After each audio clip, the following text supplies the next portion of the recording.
Hello' বন্ধু-বান্ধৱীসকল নমস্কাৰ। স্বাগতম জনাইছোঁ নলেজ ক্ৰিয়েটৰ ইউটিউব চেনেলটোলৈ। আজিৰ ভিডিঅ'ত লৈ আহিছোঁ সহজভাৱে বুজিব পৰাকৈ ইংৰাজীত ব্যৱহাৰ হোৱা প্ৰিপজিশ্যনৰ সম্পৰ্কে। প্ৰিপজিশ্যন হৈছে এনে শব্দ যি নাউন বা প্ৰনাউনৰ লগত বাক্যত ৰিলেশ্যনশ্বিপ দেখুৱায়। এই relationship time, place, direction, cause, manner, object আদি হ'ব পাৰে।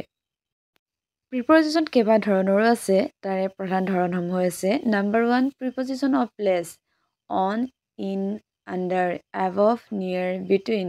Number 2 preposition of time at, in, on, during, since, for. Preposition of direction to, into, onto, towards. Number 4 preposition of cause, reason, manner, because of, due to, by আদি। এতিয়া আমি চাম এই প্ৰিপজিশ্যনসমূহৰ ব্যৱহাৰ। প্ৰথমে আমি আলোচনা কৰিম প্ৰিপজিশ্যন অফ প্লেচসমূহ। নাম্বাৰ 1 ইন, ভিতৰত থকা বুজাবলৈ ইন ব্যৱহাৰ কৰা হয়। যেনে I am in the room, অৰ্থাৎ মই ৰুমৰ ভিতৰত আছোঁ। মই যিহেতু ৰুমৰ ভিতৰত আছোঁ সেয়েহে ইয়াত ইন ব্যৱহাৰ কৰা হৈছে। নাম্বাৰ 2 অন, কোনো বস্তু পৃষ্ঠৰ ওপৰত থকা বুজাবলৈ অন ব্যৱহাৰ কৰা হয়। যেনে the book is on the table, অৰ্থাৎ কিতাপখন টেবুলৰ ওপৰত আছে। নাম্বাৰ 3 আণ্ডাৰ, যেতিয়া কোনো বস্তু তলত থকা বুজায় তেতিয়া আণ্ডাৰ ব্যৱহাৰ কৰা হয়। যেনে the cat is under the table, অৰ্থাৎ মেকুৰীটো টেবুলৰ তলত আছে। নাম্বাৰ 4 এবভ, কোনো এটা বস্তু আন এটা বস্তুৰ ওপৰত থকা বুজাবলৈ এবভ ব্যৱহাৰ কৰা হয়। যেনে the fan is above the table, অৰ্থাৎ ফেনখন টেবুলৰ ওপৰত আছে।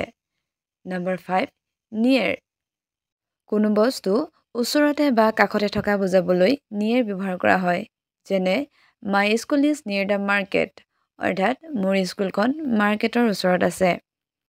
নাম্বাৰ 6 বিটুইন, দুই বা ততোধিক বস্তুৰ মাজত অৱস্থান বুজাবলৈ বিটুইন ব্যৱহাৰ কৰা হয়।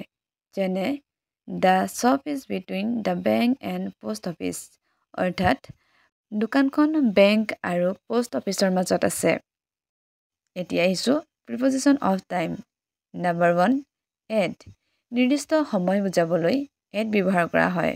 Example I walk up at 7 AM, অৰ্থাৎ মই 7 AM শুই উঠোঁ।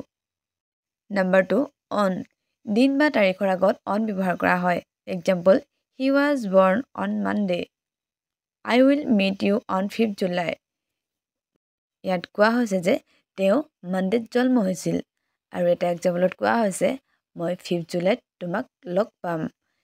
ইয়াত মানডে যিহেতু এটা নিৰ্দিষ্ট দিন হয় আৰু 5th July যিহেতু এটা নিৰ্দিষ্ট ডেট হয় সেয়েহে তাৰ আগত অন ব্যৱহাৰ কৰা হৈছে।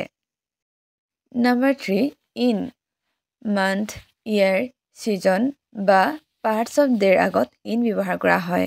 যেনে আই ৱাজ বৰ্ন ইন 1998, উই গ' on vacation in July. Number 4 signs, যদি কোনো এক নিৰ্দিষ্ট সময়ৰ পৰা বৰ্তমানলৈকে কামটো চলি আছে তেন্তে তাৰ আগত চিন্স ব্যৱহাৰ কৰা হয়। যেনে আই হেভ লিভড হিয়াৰ চিন্স 2008, অৰ্থাৎ মই 2008 চনৰ পৰা ইয়াত বসবাস কৰি আছোঁ। ইয়াত কামটোৰ আৰম্ভণিৰ সময়টো সঠিককৈ দিয়া আছে সেয়েহে চিন্স ব্যৱহাৰ কৰা হৈছে।